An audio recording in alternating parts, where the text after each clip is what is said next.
और वहीं मध्य प्रदेश के रहने वाले लड़के लड़की की पुणे में एक रईसजादे ने शराब के नशे में पैसे की हनक में कार से कुचलकर मौत के घाट उतार दिया और कोर्ट ने महज 2 पन्नों की निबंध लिखवाकर यातायात नियम पढ़ने की नसीहत देकर उसे रिहा कर दिया। इसी पर देखिए हमारी यह खास रिपोर्ट।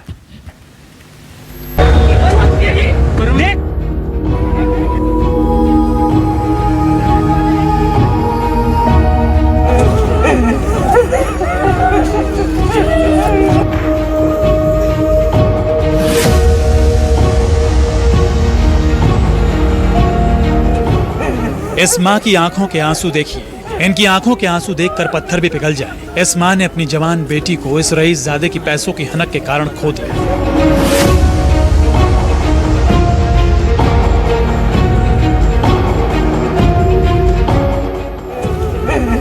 अपनी लाडली बिटिया की मौत के बाद इस माँ के आंसू रुक ही नहीं रहे। उस पिता का सीना छलनी हो गया जब उसने अपनी जवान बेटी की अर्थी को कंधा दिया।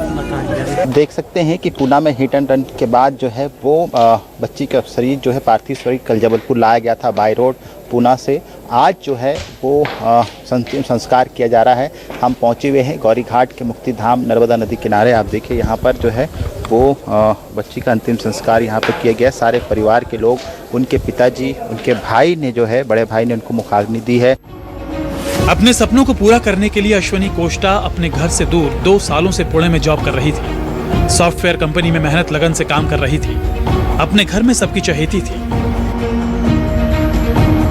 अश्वनी कोष्टा का शव उसके पैतृक गांव में पहुंचने के बाद चारों तरफ मातम पसर गया। जिस पिता ने अपनी जवान बेटी को खो दिया, वो पिता कानून पर आस लगाए बैठे हैं कि आरोपी को कानून सजा देगी। के पिताजी भी मौजूद है, देख सकते हैं कि भाई ने, उनके चाचा से बात करूंगा। चाचा जी,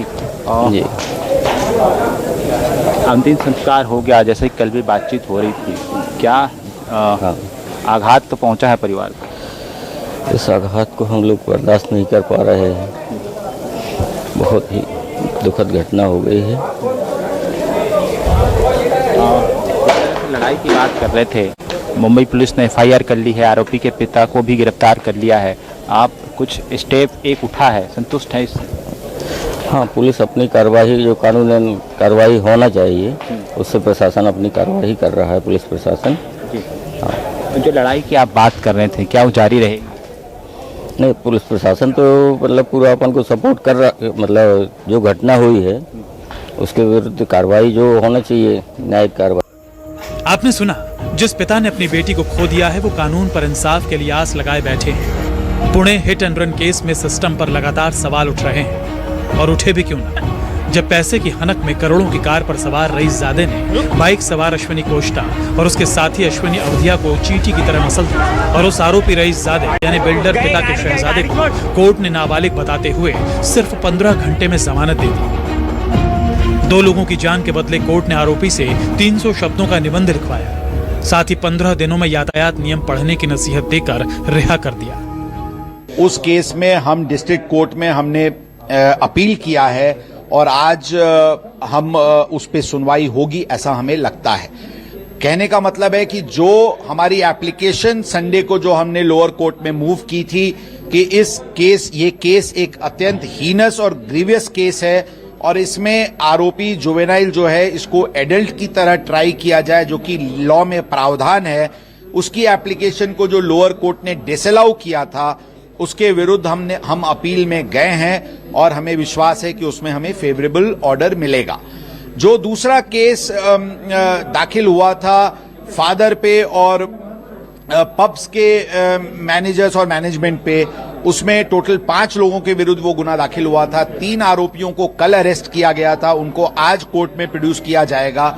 बाकी जो 2 आरोपी, जो उसके फादर और एक और आरोपी को आज ताबे में लिया गया है, उनको पुनः लाया जा रहा है। उनको कल आज फॉर्मेलिटीज कंप्लीट करके उनको कल कोर्ट में प्रोड्यूस किया जाएगा। कोर्ट से आरोपी रईसजादे की जमानत होने पर परिजन काफी दुखी है। परिजन दोषी को कड़ी सजा दिलाने तक लड़ाई लड़ने की बात कह रहे हैं। अब देखना होगा कि अश्वनी कोष्टा को इंसाफ कब मिलेगा।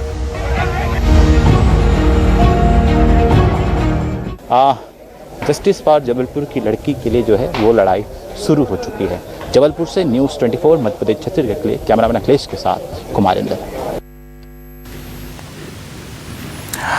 और इसी बीच किर्गिस्तान में हो रही हिंसा के बीच उज्जैन के 10 से ज़्यादा स्टूडेंट्स फंसे हुए हैं और वे इतने डरे और सहमे हुए हैं कि किसी भी तरह जल्द से जल्द भारत वापस आना चाहते हैं। उन्होंने भी मोदी और मुख्यमंत्री डॉक्टर मोहन यादव से रेस्क्यू की गुहार लगाई है। दरअसल किर्गिस्तान की राजधानी बिश्केक